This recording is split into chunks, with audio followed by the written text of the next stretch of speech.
Folks, I can't tell you what it means to look out here and see all of y'all. This is phenomenal. This really is.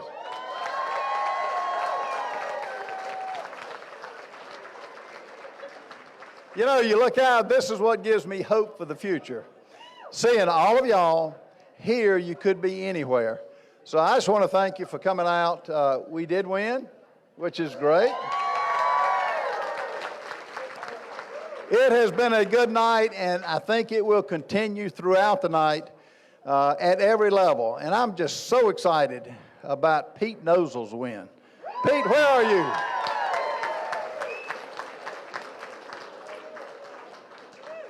Pete ran for school board and did a phenomenal job. We got Jonathan Marino here.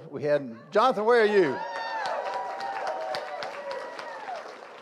Jonathan's a true patriot, and all of you folks, it's just phenomenal to have you here. Has all of our family gotten up here? The turnout in Laurel Creek was unbelievable because of all our family getting ready to vote. You know, it's a special night for America. It's hard to believe that I stood here 5.5 years ago, and in 2017, y'all voted for me 3 times. And again in 2018 and in 2020, that is 7 times, folks, that y'all went to the polls and voted for me.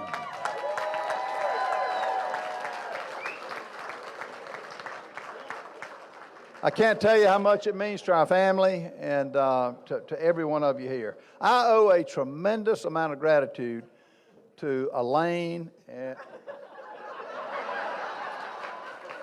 I thought she was staying up here. Oh, they're getting our brother-in-laws. David, Laura, y'all come up. Carol Nash, y'all come up. Come up. You know, my wife and children and brother and sister, all of us have been together, and it's it's just been at every stage y'all have been there, and I couldn't do it without you. You know, as a candidate, you can only do so much.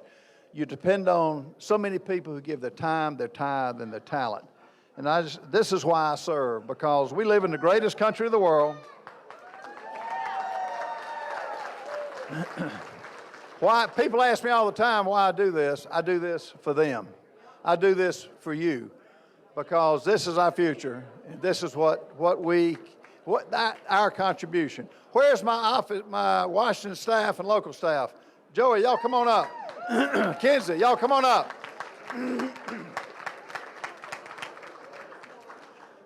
As they make their way up, one of the real joys that I have is, y'all all stand right here. One of the real joys that I have is the things that our office can do. And this is a mixture of our Washington staff and our local staff.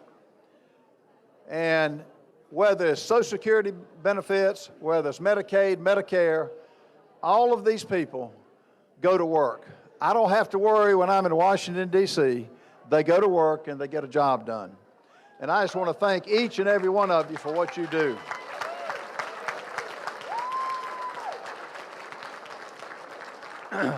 Folks, tonight is a night that we begin our journey together to take back America. I truly believe that each of us can accomplish this. You know why? Because of each one of you here tonight. Now, let me ask you a question. If we're not successful, if we lose America, where do we go? Name me a country. Name me a country that we can go if we lose America. That's what makes me get up every morning. That's what makes me go to Washington, D.C., and that's what makes every one of these patriots in front of me work and do what we do. Tonight is a night that we reclaim our country from the radical left and stop the utter insanity, and I don't know any other way to describe it. The insanity that we have had over the last 23 months, no one thought it would be this quick and this drastic, but it has been. Now we see how who we support matters, folks. Who we elect matters. Those we vote for to spend our hard-earned tax dollars matter. Now it's going to take time, it's going to take hard work, and we're going to have to get involved at every level, from the school board race to city and county council races, every state house race, and from the state house to the White House, we're going to be involved, and we're going to try to elect conservatives.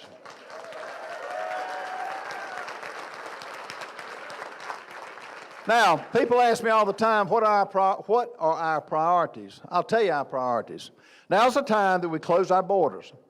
That's allowing over 5 million people to come into our country. We're going to stop the fentanyl that's coming into this country that's killing over 300 to 400 people daily. Now's the time that we're going to become energy independent again, like we were 2 years ago. We have got over a 300-year supply of clean oil and natural gas. We're buying now from countries, as you know, that hate us. It makes no sense. We're going to do what we can to stop this. Now's the time where we stop politicians who have never had a real job in their life.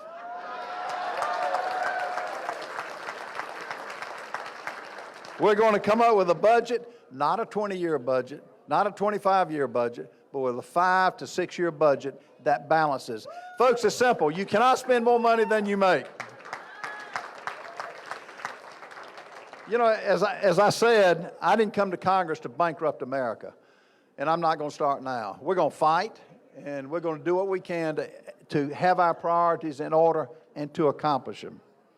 We're going to fund our police. Where are our police officers that were here earlier? These are our police officers. And folks, we're going to fund our police. We're not going to defund our police. We're not going to let politicians do that. We're going to stop electing judges who are codifying the criminals and are destroying our cities all over America. And now's the time to stop the federal government overreach that's requiring our schools to implement critical race theory, which does nothing to educate our children. And they support the mutilation of our young people on the transgender surgery, which is absolutely asinine. We've got to stop that. Now, let me admit, this is not going to be easy. And I was at a forum the other day that said, but yes, you've got Joe Biden in the White House. I said, well, Joe Biden is long gone. He is not here.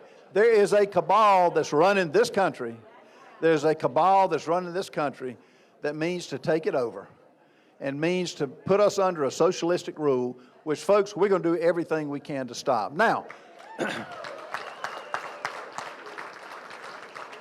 if we get the House, if we get the Senate, we've only got 2 years of this insanity to put up with this socialist. We're going to make it so hard on him. We're going to make it so tough for him to do anything. It'll be 2 years of inaction. That's a good thing.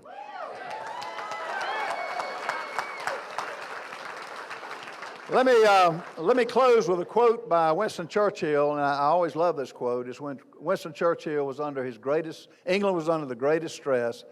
He said, there'll be a time when doing your best isn't good enough. We got to do what's required. Each of you are willing to do what's required to make it happen to save this country, and I just want to thank you for that. Now, you know, the only two books we need to really abide by, the Constitution and the Bible. Let me close with a prayer that I actually found in my mother's Bible, and it ought to be plastered on any talk anywhere in this nation. And it goes like this. Now, I may have to put my glasses on because I just turned 40.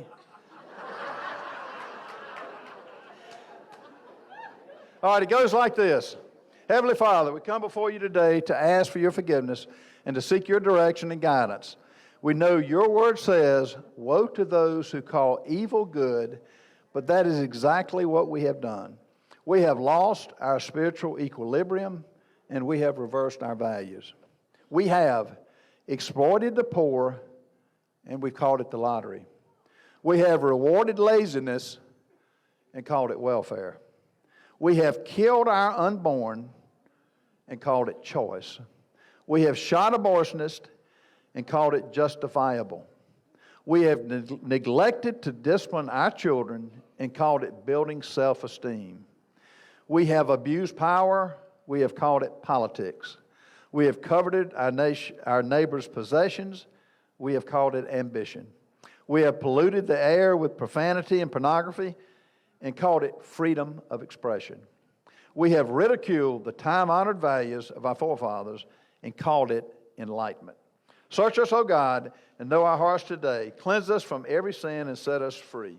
Folks, this is what ought to be, this prayer or a sermon ought to be on everywhere in this country. And I give it now. I read this because this is so true.